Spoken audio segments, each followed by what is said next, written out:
ज़्यादा पीते हैं, और अगर ये पानी पिएंगे तो इनको पेशाब भी बहुत ज़्यादा लगती है, और पेशाब तो कई बार इतनी ज़्यादा लगती है कि इनको रात को उठना भी पड़ता है।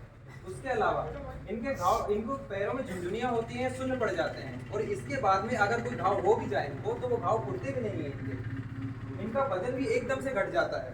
और उसके अलावा जो लक्षण होते हैं, इनको धुंधला दिखने लग जाता है, आंखों की पुतलियाँ खराब होने लगती है, आंखों का जो पर्दा होता है वो खराब होने लग जाता है इनका।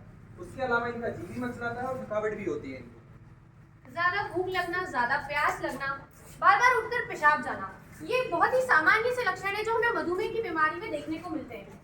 देखा जाए तो आमतौर पे हर किसी के घर में व्यक्ति को ये बीमारी हो ही जाती है, हर घर में हमें ये मिल ही जाती है ये बीमारी। सुनो सुनो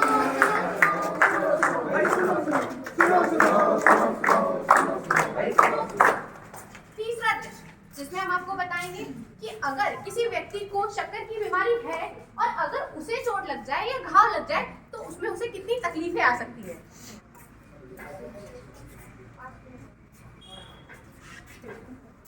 क्या हुआ भाई, ये तेरे पैर की क्या हालत हो रखी है?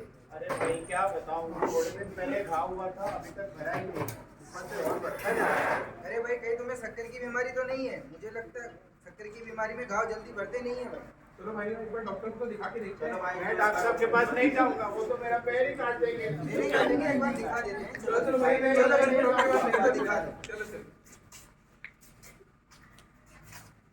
नमस्ते डॉक्टर। बताइए आपको क्या दिक्कत है? डॉक्टर साहब, थोड़े दिन पहले मुझे घाव हुआ था, वो अभी तक ठीक नहीं हुआ है और बढ़ गया है। दिखाइए आपका घाव। जी। अरे इतना सारा, इसमें आवाज भी आ रहा है। आपको क्या पैर में सुन्न पड़ता है? जी और डॉक्टर ठंडे गरम का एहसास नहीं होता है? जी डॉक्टर साहब, मुझे नीचे का एहसास भी कम हो गया है। तो आपने इतने टाइम से पहले कभी डॉक्टर को दिखाया नहीं? नहीं डॉक्टर। देखिए, अभी हम आपकी मलहम पट्टी कर देते हैं और दवा लिख देते हैं। दवा को आप समय से लीजिए और आप जांच कराइए। जी ठीक है डॉक्टर साहब, मेरा पैर तो नहीं काटना पड़ेगा। घबराइए मत, मैं ठीक कर देगा। मलहम पट्टी कर दो, दवा। Thank you. धन्यवाद। तो आइए अब हम जानते हैं कि इस घाव से बचने के उपाय क्या क्या हो सकते हैं। सबसे पहला उपाय, आपको मधुमेह है तो उसकी सबसे पहले इलाज करवाइए। जो गोली दवाई डॉक्टर ने दी है उसको समय समय पर लेना पड़ेगा आपको। दूसरा, रोजाना पैर का निरीक्षण करें कि मतलब आपका जो पैर है उसका घाव बढ़ता तो नहीं जा रहा है, या फिर नाखूनों के बीच में जरूर निरीक्षण करें क्योंकि वहाँ पे फंगल इन्फेक्शन होने के चांसेस बहुत ज्यादा होते हैं। तीसरा, क्रीम का प्रयोग करें वहाँ पे। गुनगुने पानी से रोज पैरों को धोएं और सुखाना भी बहुत जरूरी है।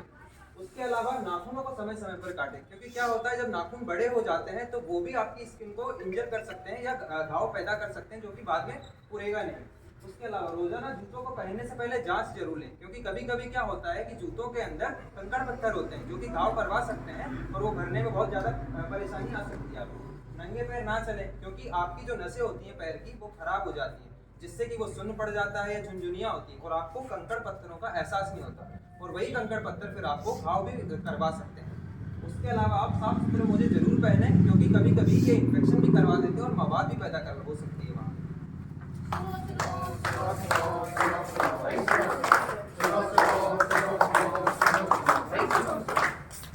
चौथा भाग, जिसमें हम आपको दिखाएंगे कि हमारे शरीर में मधुमेह के या शक्कर की बीमारी के और अंदर क्या क्या तकलीफें आ सकती है, दूसरे अंगों में हमारे क्या क्या प्रभाव पड़ सकते हैं।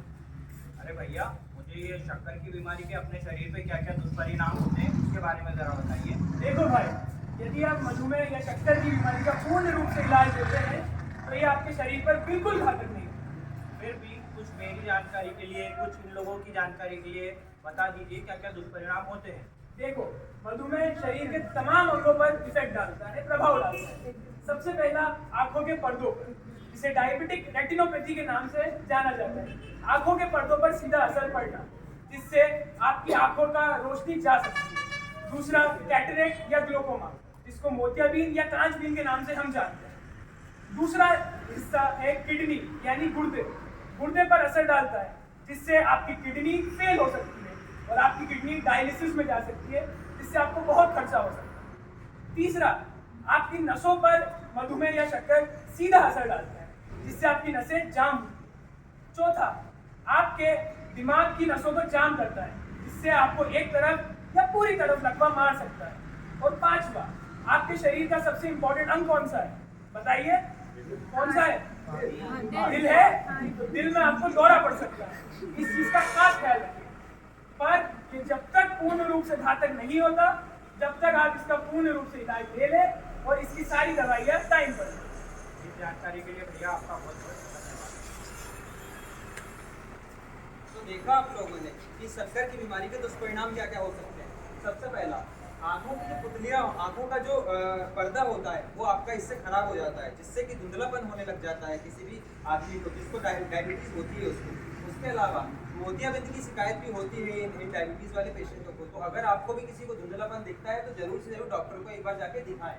इसके अलावा आपकी जो किडनी है, जिसे गुर्दा बोलते हैं, वो आपका इससे खराब हो सकता है, जिसकी वजह से पेशेंट को या मरीज को बार बार पेशाब आती है और उससे वो बहुत ज़्यादा परेशान हो सकता है। और अगर किडनी खराब हो गई है तो आप सब लोग जानते हैं कि ये कितना बड़ा परेशानी होती है, क्योंकि इसके बाद में आपको डायलिसिस भी करवानी पड़ सकती है, जो कि बहुत खर्चे वाला काम हो सकता है। उसके अलावा अगर डायलिसिस से काम ना चले तो दूसरी किडनी भी लगवानी पड़ सकती है आपको। उसके अलावा जो है आपका जो पैर है, पैर में जो नसें होती हैं वो खराब होने लग जाती हैं, जिसकी वजह से झुनझुनी आना और सुन्न पड़ने लग जाते हैं। और अगर घाव हुआ वहाँ गलती से तो वो घाव पुरता बड़ी मुश्किल से है। उसके अलावा जो और इसके दुष्परिणाम हो सकते हैं वो होता है कि आपके जो सिर की नसें होती हैं वो जाम होने लग जाती हैं, जिसकी वजह से लकवे की शिकायत हो सकती है। दिल का दौरा भी पड़ सकता है और आपको पता है दिल का दौरा पड़ने से आदमी बच भी नहीं सकता। उसके अलावा जो होता है लिवर भी आपका खराब हो सकता है, जो कि बहुत सारी परेशानियां ला सकता है। सुनो सुनो सुनो सुनो